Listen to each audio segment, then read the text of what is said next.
오늘은 어떤 종목 살펴볼까요? 네, 오늘은 조금 중소형 종목 말씀을 드리고 싶고요. 오늘 네오셈 말씀을 드리려고 합니다. 추천 이유는요? 네, 네오셈 같은 경우에는 사실 2020년도에 실적이 상당히 좋게 나왔다가 21년도에는 이러한 실적이 상당 부분 많이 훼손이 됐던 부분이 있었습니다. 그 이유를 보게 되면은 사실 인텔의 이제 차세대 CPU가 나오게 되는 것이 상당히 지연이 되게 되면서 그런 부분이 있었다라고 보시면 될 텐데요. 이 네오셈이 하고 있는 이 일을 보게 되면은 SSD 관련돼서 테스터 장비 업체를 맡고 있습니다.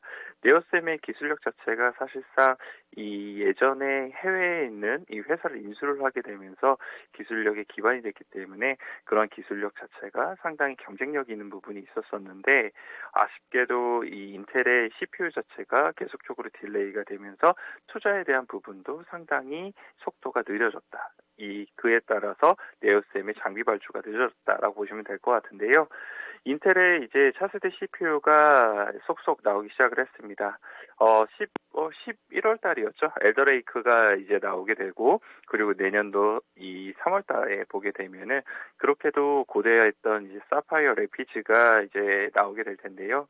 결국은 서버 시장에서의 CPU에 대한 전환, 이런 부분이 나와줘야지만 SSD 관련돼서 추가적으로 많은 이제 이 발주가 나올 수 있을 걸로 예상이 되고 있습니다.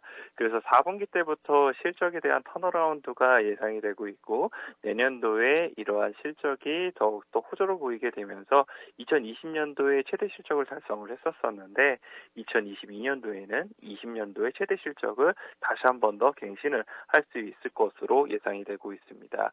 여기에 뿐만 아니라 이제 자동화 장비라든지 아니면 버닝 테스트 같은 경우에도 추가적으로 이 발주가 나올 수 있을 걸로 예상이 되고 있고 고객사들 같은 경우에도 지금까지는 하이닉스라든지 웨스턴 디지털이라든지 아니면 마이크론 테크놀로지만 고객사로 가지고 있었었는데 이 삼성전자를 계속적인 이런 고객사로 영입을 하려고 하고 있습니다. 이 데모 테스트 관련된 부분도 이미 이 진행을 하고 있는 부분이 있고요. 그리고 버닝 테스트 같은 경우에는 시범적으로 2020년도하고 21년도에 장비 매출이 나왔다는 점을 감안하게 됐을 때 올해 이런 부분을 더욱더 많이 기대해 볼 수 있다라고 보시면 될 것 같고요. 삼성전자가 만약 고객사 벤더 내로 들어오게 되면은 추가적으로 실적에 대한 업사이드도 열릴 수 있다. 이렇게 말씀을 드리도록 하겠습니다. 올해 들어서 내내 밀리다가 막판에 12월 들어서 회심의 반격에 나서고 있습니다. 차트 흐름 보면 이달 들어서만 한 20% 이상 오름세 나타냈던데요. 가격 전략을 어떻게 세울까요? 네, 일단 목표가는 4,000원을 제시를 해드리도록 하겠습니다.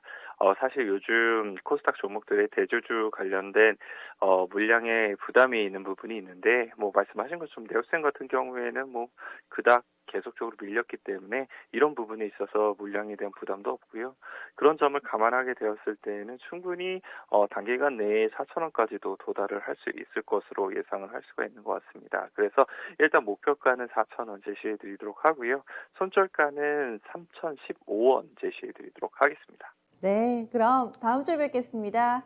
네, 감사합니다. 네, 네오셈입니다. IT 반도체 섹터에서 종목이 나왔는데요. 올 한 해는 크게 주목받지 못했습니다. 워낙에 지난해 실적이 좋았는데 올해 부진했기 때문에 이런 부분이 주가에 반영됐다. 하지만은 이제 점점 실적이 좋아질 것으로 내다보면서 내년도에 대한 기대감 안고 있습니다. 목표 주가는 4,000원이고요. 그리고 손절 라인 3,015원으로 설정됐습니다. 오늘의 라스트 찬스는 네오셈이었습니다.